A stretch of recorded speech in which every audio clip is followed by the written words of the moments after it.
ஸ்ரீவைகுண்டம் தொகுதியில் அந்த தாய் கதற காட்சி தான் பிள்ளை காங்கலியே கண்டுபிடிச்சிட்டாங்களே அப்படின்ட்டு என்ன சிஎம் சார், பெண்கள் பாதுகாப்பு வந்துட்டு திமுக ஆட்சியில் கிடையாது, திமுகனாலே கெட்ட சக்தி, நாங்கள் வந்து மாற்றத்தை தருவோம், சிங்க பெண்கள் பாதுகாப்பு படையை தந்து கிழிச்சிருவோம் அப்படின்லாம் சொன்னீங்களே சிஎம் சார். இப்போ என்னத்தை சார் பண்ணிட்டு இருக்கீங்க? இதுதான் உங்கள் மாற்றமா? அண்ணாவுக்கு ஓட்டு போடுங்க, விஜய் அண்ணாவுக்கு ஓட்டு போடுங்க, விஜய் மாமாவுக்கு ஓட்டு போடுங்கன்னு சொன்ன ஒவ்வொரு சின்ன பிள்ளை வீட்டிலேருந்து அந்த இது நடந்துகிட்டு இருக்கு.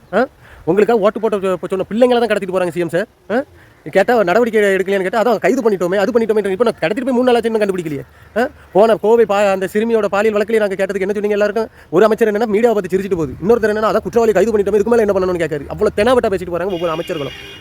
நீங்கள் என்னன்னா உங்களோட சக நடிகையோட ஊர் சுற்றுறதுக்கும் என்னது சும்மா வெட்டி பேச்சு கொடுக்குறதுக்கு நேரம் இருக்குது. அன்றைக்கி ஒரு மீட்டிங் வச்சுருந்தீங்களே திருச்சியில் நன்றி சொல்கிற கூட்டத்தில், அந்த 20 நாள் எவ்வளோ குற்றங்கள் நடந்துச்சு அதை சொல்கிறதுக்குலாம் வக்கில்லை. ஆனால் 13 தடவை டிஎம்கே தீயசக்தி, ஒரு 2 தடவை மு.க. ஸ்டாலின் அவர்கள். என்ன சிஎம் சார், உங்கள்கிட்ட வந்துட்டு எதிர்பார்த்தது மக்கள் எதிர்பார்த்து மாட்டோம், இந்த மாதிரி ஏமாற்றத்தை கிடையாது. இது உடனே இங்கே இந்த ஏகப்பட்ட ஒரு கீழே கமெண்ட்டில் வருவீங்களே, வாங்க இப்போ வாங்கடா நான் கேட்க உங்கள்கிட்ட கேள்வி, உங்கள் வீட்டில் இப்படி ஒரு நிலைமை நடந்ததா நீ இதை ஒத்துக்கிடுவியா? சொல்லு. அப்போ சொல்லுவல்ல சிஎம் மொழிகன்னு, இப்போ சொல்ல வேண்டியதானே, இது உங்கள் வீட்டில் உள்ள ஒரு பிள்ளை தானடா, உங்களுக்கு ஓட்டு போட்ட ஒரு பிள்ளை தானே.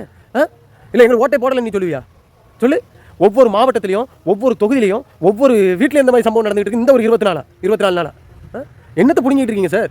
சிங்க பெண்கள் பாதுகாப்பு படையை தொடங்கி வைக்கிறதுக்கு உங்களுக்கு இன்னும் நேரம் இல்லை, அப்படி தானே? இல்லை இதுக்கு மேலே நீங்கள் என்ன எதிர்பார்க்கீங்க? இன்னும் 6 மாதம் உங்களுக்கு டைம் தந்தால் நீங்கள் வந்துட்டு ஆட்சி சிறப்பாக நடத்துவீங்களோ? ஏதோ அந்த 6 மாதத்தில் தமிழ்நாடு சுடுகாடாக போயிருமே. அப்போ சுடுகாடான பிறகு வந்துட்டு அந்த எப்படி சுடுகாட்டில் போய் ஆட்சி பண்ண போகிறீங்களோ?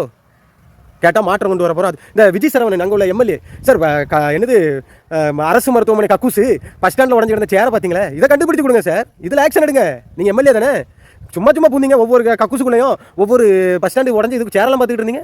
இப்போ எங்கே சார் போனீங்க? போக வேண்டியது தானே. அந்த பெண்ணை நாங்கள் கண்டுபிடிக்கிறோம் ஒரு 20 பேர் கொண்ட காரை, ஸ்கார்பியோ கார், அந்த கார் இந்த காரை கூட்டு போக வேண்டியது தானே, சுத்த வேண்டியது தானே. நீங்கள் சும்மா பம்மாத்து நடிப்பு, எல்லாமே நடிப்பு தான். உடனே உங்களை யாராவது கேள்வி கேட்டால் உடனே உங்களை கேஸ் தூக்கி போட்டு உள்ளதுக்கு போட்டுறது. என்ன சார், இந்த ஒரு ஜனநாயக நாட்டில் என்ன நடந்தாலும் கேள்வி கேட்க தான் செய்வோம். இந்த தண்டனைக்கு கூடிய சீக்கிரம் நடவடிக்கை எடுக்கப்படும் நம்புகிறேன். ஒவ்வொரு எப்படி சொல்கிறது, மக்களுக்கும் பாதுகாப்பு கொடுங்க சார். முதல்ல உங்களை நம்மள பெண்களுக்கு பாதுகாப்பு கொடுங்க, அதை தான் பெண்கள் எதிர்பார்ப்பாங்க. பெண்களுக்கே பாதுகாப்பு கொடுக்க முடியல, பெண்களுக்கான ஆச்சா